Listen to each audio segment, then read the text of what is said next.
Game Methuselah here. Hello all. Hope you guys had a nice weekend. Got some gaming in. Maybe some painting. I did both, so I had a good weekend.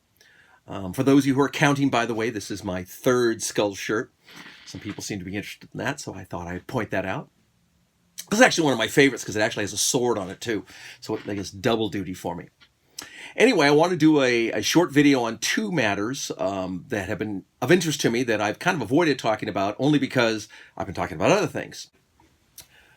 First, Milestone experience. I've been using this recently and I really like it. Milestone experience is basically, instead of giving out your normal experience for killing monsters and gaining treasure or fulfilling missions or whatever else you do to give out the experience to your characters, you just figure it out per amount of a level.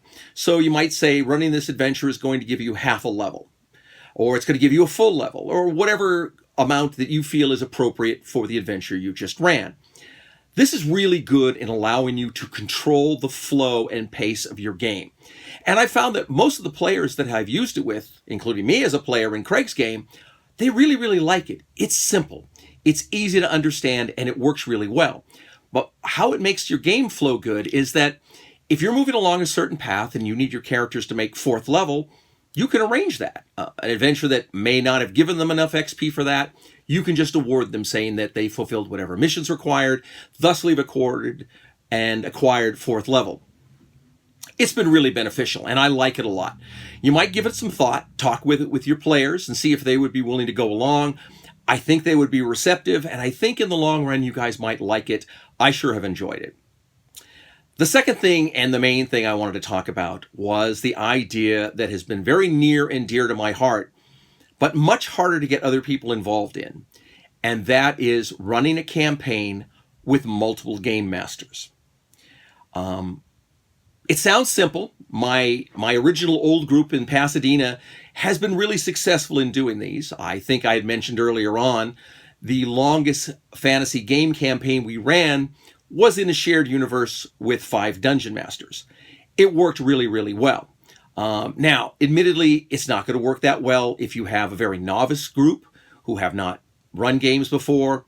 But if you're getting a group started, or if your group is fairly sophisticated, I think it can be beneficial for the long run for a new group and obviously immediately for a more experienced group in that you really minimize the game master burnout, which is very, very difficult to keep in control in a normal games. As I mentioned in my interview with Matt years ago, it has been my biggest disappointment over all my gaming career is to be in fantastic games where the game master just runs out of steam. He gets tired, he gets angry, he gets burned out, somebody gets in a little spat with him, and the game comes to an end. And that's usually a very big shame. This works really well. The other thing it does is not only does it minimize burnout, but other players can feed off the energy, the background story, and everything else that comes from other people running games. Matt Colville ran very detailed campaign settings. I started to run some in his setting. I really wanted to because it saved me the energy of having to produce my own game setting. Jordy also ran a successful game in Matt's campaign, and I thought it ran very well. It seemed to be less appealing to Matt, so thusly there are problems involved in this. He felt that he couldn't necessarily suspend disbelief as much as he would prefer because he knew things that were going on or should be going on in that setting, and somehow that minimized the game for him. There's a lot of people who don't want to relinquish control also. So they may want to have their own game where they can feel they have complete and total control of how the game runs. You don't get that in a shared universe. In a shared campaign, the DMs sort of need to talk with each other and come to some basic understanding of how they're going to run the game. It's not that complicated, and you don't need a whole lot of rules and regulations, just a basic understanding that this is sort of the framework. We're not going to maybe include science fiction or something else in there, just so nobody pulls a weird rabbit out of a hat and changes the whole game parameter. But multiple bad guys, multiple ongoing campaign settings, One person utilizing and playing off of something else that someone else designed has made for very intriguing games. And the most important thing for me is very intriguing games that go on year after year after year and don't fall apart. And the don't falling apart is the point I really like.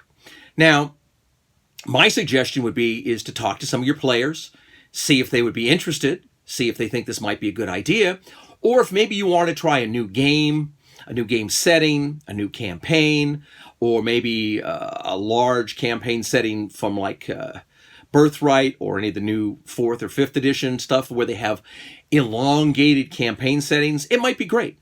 Pick a map. Everybody can take control of a certain area of the map, and then you build that area up. You make it easy for players to travel their characters from one place to another, but it's not long before a lot of people can build up really, really high-level characters without you having to put in a ton of effort to produce a game every week. Someone else is going to be able to step up on a regular basis and run a game, but they're running in the same world. Now, all the living games, the Living 3.5, the Living 4, the Adventure League, they kind of live in a shared world. So that's already there. But if you're doing it with full, purposeful game masters who are working on their own storylines and everything, you get a much more in-depth and rich gaming environment. Now, I like it. I'd suggest you talk to your friends about it, your gaming partners, and see if they're willing to give it a shot. If it's a new game system, I think it would work. Try something out that you haven't done and see what people think. Often there's not as much entrenchment. If you're going to say play, Werewolf or some kind of a space-based game where you could work with a shared universe, and then it makes for an opportunity to grow into it. We've done the best. As I said, I really like it. It's a hard sell sometimes. I have not been able to sell it to my pad group. Mark runs his own, Craig runs his own, Matt runs his own, I run my own, but I'd rather run in a shared universe. So give it some thought. It's not always for everybody, but I've really enjoyed it. So it might be something you guys would like. I'm going to sign off now. I just want to make this quick. So until we have a chance to speak again, fight me, devils, fight, for I hate peace. Game on.